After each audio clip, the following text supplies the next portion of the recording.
And we're joined now from our Edinburgh studio by Ruth Davidson, the leader of the Scottish Conservatives, who earlier today announced that she would be backing Theresa May for Prime Minister.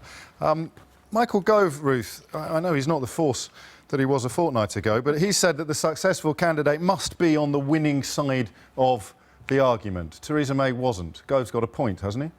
Well, I think there's got to be someone that can unite both the country and the party, and I think Theresa May is the only one that can do that. She's already got the vast majority of the parliamentary party behind her. She's got huge support in all parts of the country, and my colleagues in Scotland, both in the Commons and the Lords, our MEP, myself and Holyrood, all four of us in those leadership positions are backing her. And we also need to talk about some of the divides in our country, and that includes the divide between those privileged few and those people like me that went to, the local comprehensive, people like Theresa May, who can speak to that and wants to make sure that government is for everybody in this country and not for those people that feel so far removed from the corridors of power. Theresa May went to grammar school, I think. So did Andrea Leadsom. Why can't she unite the party or indeed the country?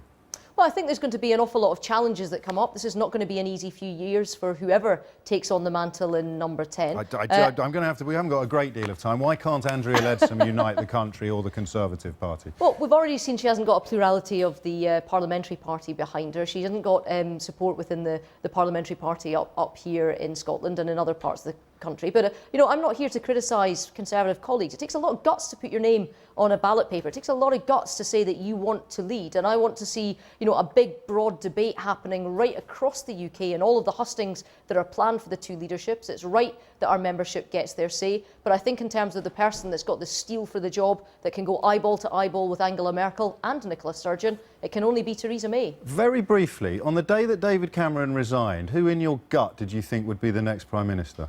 Theresa May. What do you think she was talking about when she described the nasty party?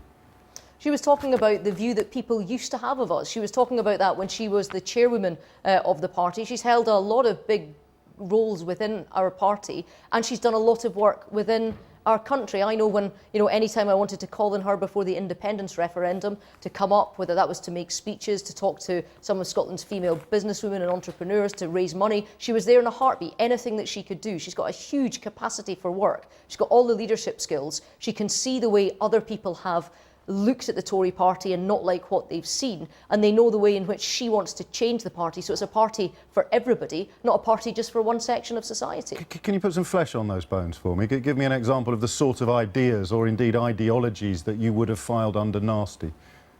Well, I think if you look at the way in which we had spoken in the past, and I think we should remember that I actually wasn't a member of the party way back in the days that she was talking about that. I was still a journalist for the BBC, being neutral like you are now. But, she was talking about the way in which often our opponents have thought that we only spoke to one section, when actually we're a very broad church. I know in my first election, when I stood as a candidate in Michael Martin, the former Speaker, the disgraced Speaker of the House of Commons, in the by-election, I was being told that Margaret Thatcher shut the rail yards in that constituency, when actually they'd shut well before she came to any sort of prominence and power, and they shut not because of industrial policy, but because they made steam locomotives when the world had moved on to diesel. So there's been a lot of myths that have been perpetrated about our party by our opponents, and it's time to break down some of those barriers. And I think having two state-educated women by merit, without quotas or quandaries, have helped, will help address some of that. This isn't a myth. This is something Theresa May has said. She's declined to guarantee the residents in this country, the continuing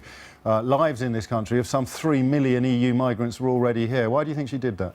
She says that she wants to be able to guarantee them and seek guarantees for Brits living abroad in the EU. I actually want her to do one without the other. I've publicly said that I think she should give that guarantee. Why do you think she hasn't? Well, I think that she knows that if she takes on this role, she's got a lot of work to do in making sure that Brits abroad are being looked after and are told that they're allowed to stay as well. But actually, I think that, the person in that role should be able to say, irrespective of that they should stay. And, the one thing that David Cameron will tell you over the last 5 years is that while I'm a very supportive colleague, when I disagree, I'll say, and they'll know about it. Do you know what her Brexit vision is? Does it involve the single market, the EEA? Have you had a conversation with her?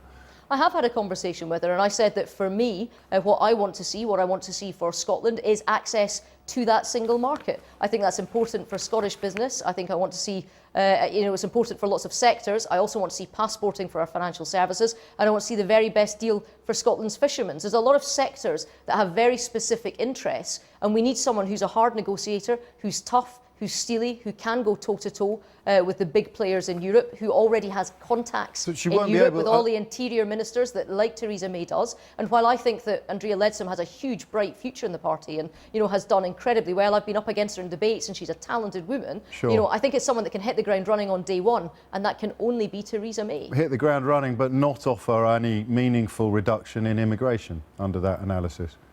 Well, look, I think that there's got to be a discussion about that. Clearly, there was a lot of discussion at the end of the campaign. Just a discussion or an actual policy?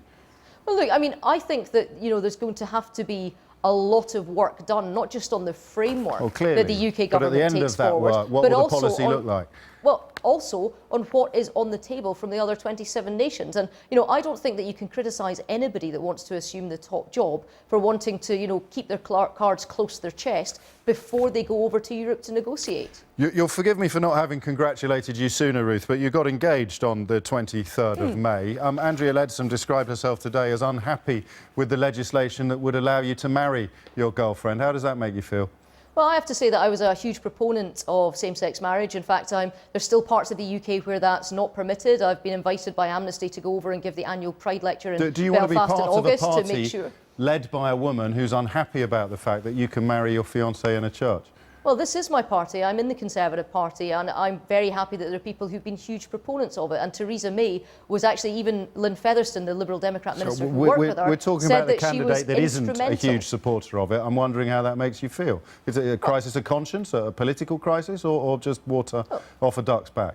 I have to say, I don't know Andrea Leadsom very well. I think she said that it was something to do with her faith. As a woman of faith myself, who's talked openly about the Christianity and some of the difficulties that I've had in my past, having to reconcile my faith and my sexuality, I know that it can take some time for some people to do that. But I'm very pleased that Theresa May was instrumental in bringing forward same-sex marriage. It's something that I've supported going forward. And, whoever becomes Prime Minister, they'll get an invitation to my wedding when it happens. Ruth Davidson, many thanks indeed. And when that happy day dawns, I hope it is wonderful for you.